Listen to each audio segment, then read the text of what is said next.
One Friday night in 2018, I was at home working on a paper for my job. It was getting late, maybe around 10 o'clock, and I'd already been working for 3 hours. I was tired because I'd had a full day already. I kept getting distracted and losing focus, so I decided to take a break and stretch. As I walked around my room, I saw something move outside the window. I was on the second floor, and the window looked out onto the front of my house. At first, I thought I was imagining things, but then I saw movement again. It looked like someone was standing by the porch. I watched for a few minutes, but the shadow didn't move much, so I went downstairs to check it out. I leaned against the front door and peeked through the small hole in it. There was a man outside who looked about 40 years old. He was bald with a scruffy gray beard. I watched him for a moment. He didn't knock or ring the doorbell, or even make a sound. He just stood there. What scared me more was that I didn't know how long he'd been there, since I was busy working and only noticed him a few minutes ago. Curious about why he was there, I opened the door quickly. But the man didn't react at all. His face stayed cold and emotionless. I asked, "What are you doing here?" I said firmly. The man kept looking at me but didn't say anything. Then he glanced past me and looked down the hallway in my house. I pulled the door closer to me to block his view. "I don't know why you're here, but you have to go," I said, closing the door firmly. His weird behavior was creepy and annoying. He ignored me and just stood there, which made me really frustrated. But then I heard his footsteps walking off the porch and away from the house. I felt relieved when I checked and saw that he'd left, so I went back to my office, trying to forget about him and focus on my work. About 5 minutes later, just as I was really getting into my work, there was a sudden loud knock on the front door. It sounded like someone was banging on it with their whole fist. Annoyed, I rushed down to the front door, planning to yell at the man. But when I saw him, I froze. There was something inside. The way he stood and stared. I noticed him doing something by his side, trying to hide from me. It looked like the handle of a knife. Drawing me back.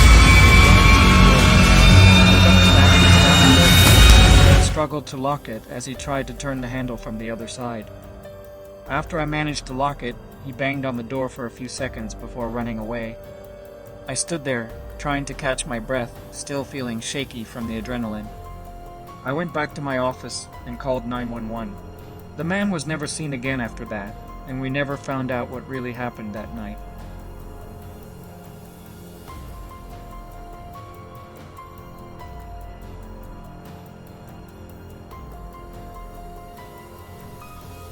Last winter, I took a trip to visit some friends from college. The drive was 18 hours long, so I split it into 2 9-hour parts, staying at an Airbnb overnight. I did the same thing on the way back, but I booked a different Airbnb just for fun. I thought it would be nice to explore some new areas. Due to heavy snow, I got to the town at 9 p.m. It was a very small place, which I expected since there weren't any big towns or cities halfway through the 18-hour drive. The last Airbnb was in a small town too, but this one was even smaller. There were a few stores along the road, but most of the houses were either on farms or far apart from each other.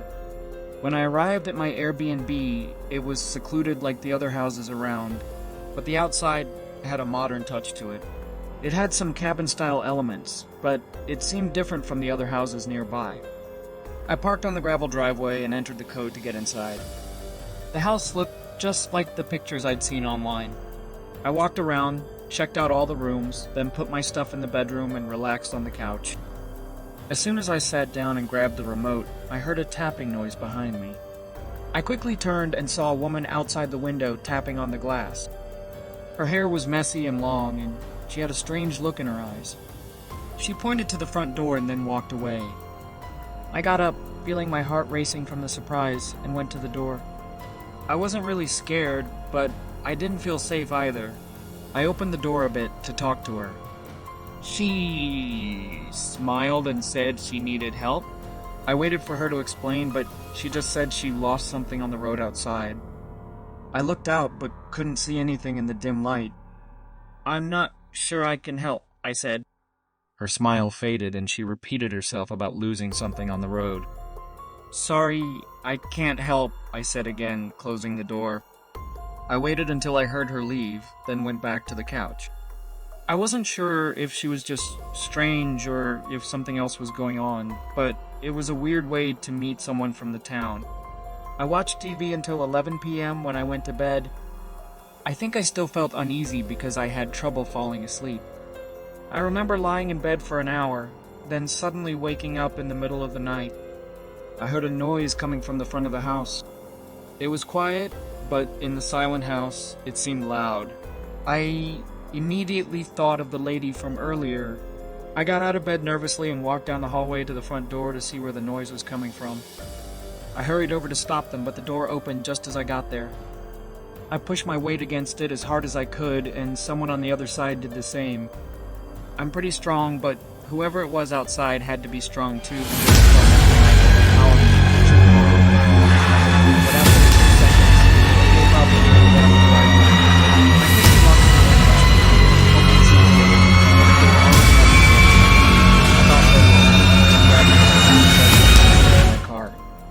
I didn't want to stay at that house any longer, and I didn't trust the police in such a small town to help much. I'm certain the person at the door was connected to the woman from earlier that night. If I had gone out to help her, or if I had woken up even a second later, I might not have been seen again after that night.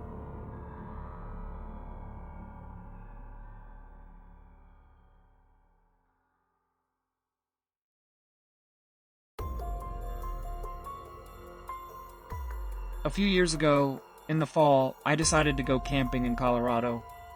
It was a spontaneous decision. I just felt like spending a night in nature. I hiked along a 2-hour trail until I reached a spot where I set up camp. It wasn't a big campground like the others. It was a small clearing at the end of a dirt path that I'd found a couple of years earlier. Nobody else ever seemed to come here. The forest surrounding the clearing was beautiful, and over the years I had learned to navigate it without getting lost. On that day, about an hour before sunset, I went for a short walk around the area. I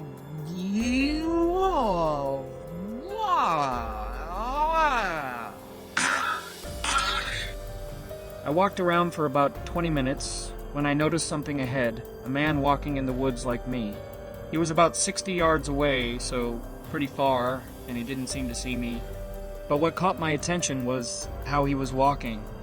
He was moving his hands and nodding his head like he was talking to himself. I couldn't hear him, but I could see his mouth moving.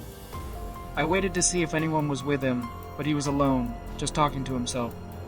It was a bit strange because I'd never seen anyone out here before, and he didn't look quite normal. After a minute, he disappeared.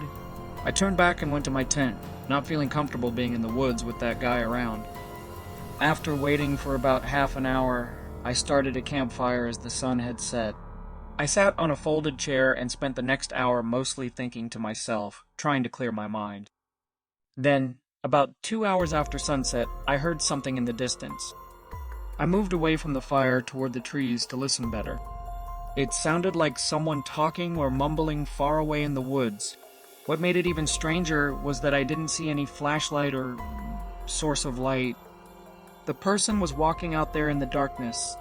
My stomach sank, realizing it was highly unlikely that the man from earlier had just stumbled upon my campsite by accident.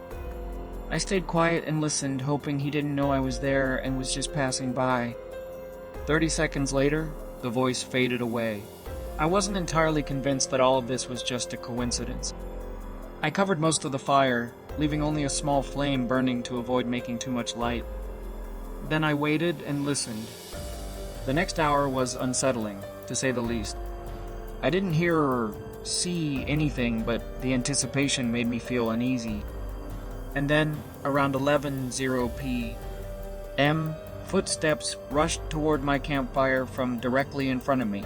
I quickly stood up from my chair and grabbed my pistol as the man I recognized from earlier ran up to the other side of the fire and stopped just 10 feet away from me. He wasn't talking anymore.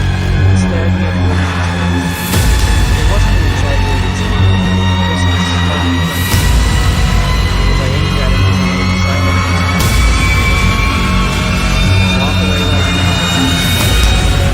as intimidating as possible. He met my gaze, glanced at my gun, then back at me.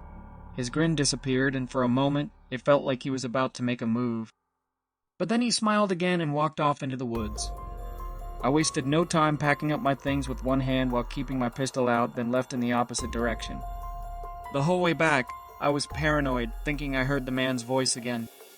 What he was doing out there and what he intended for me is anyone's guess. But if I hadn't been prepared, I doubt I could have left those woods.